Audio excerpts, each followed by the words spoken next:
The bustling newsroom buzzes with activity as Clark Kent sits at his desk typing away on his typewriter.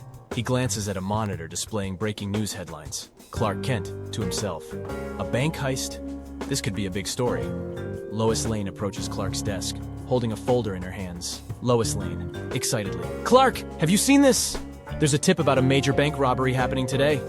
Clark looks up, his curiosity piqued. Clark Kent, leaning in. Tell me more, Lois. Lois Lane, smirking. According to my source, the notorious Bruno Mannheim has been hired for the job. It seems like a high-stakes operation.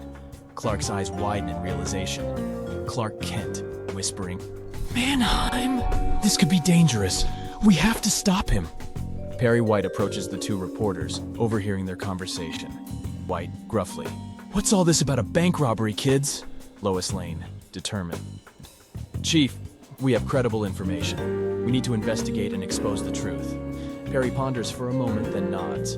Perry White, resolute. All right, but be careful out there.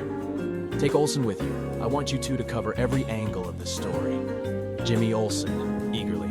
You can count on us, Chief. Lois and Jimmy discreetly enter the bank, blending in with the crowd.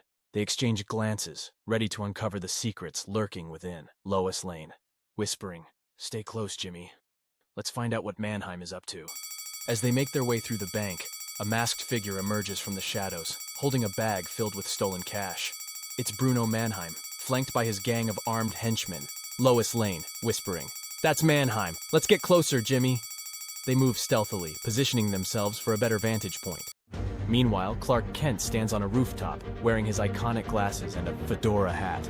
He watches the bank, sensing the danger within. Clark Kent, to himself, to do something. But how can I help without revealing my secret? Clark's body tenses as he struggles with his dilemma. Suddenly, John Corben bursts into the bank, donning an advanced battle suit. The sound of his metal boots hitting the floor echoes throughout the bank. Lois Lane, astonished. Who is that? The room falls silent as everyone's attention turns to the imposing figure before them. John Corben, to Lois. Stay back, Miss Lane. I'll handle this. Lois watches, wide-eyed, as Corben unleashes his enhanced strength and combat skills, incapacitating Mannheim's henchmen with ease. A blur of red and blue landing in front of the bank. He surveys the chaotic scene, surprised by Corben's appearance. Superman, perplexed. Who are you? John Corben, grinning. Clean up this mess, Superman. Stay out of my way.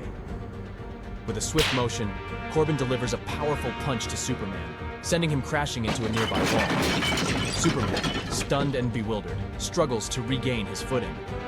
Corben turns his attention back to Lois, who watches in awe and disbelief. Corben, offering a hand.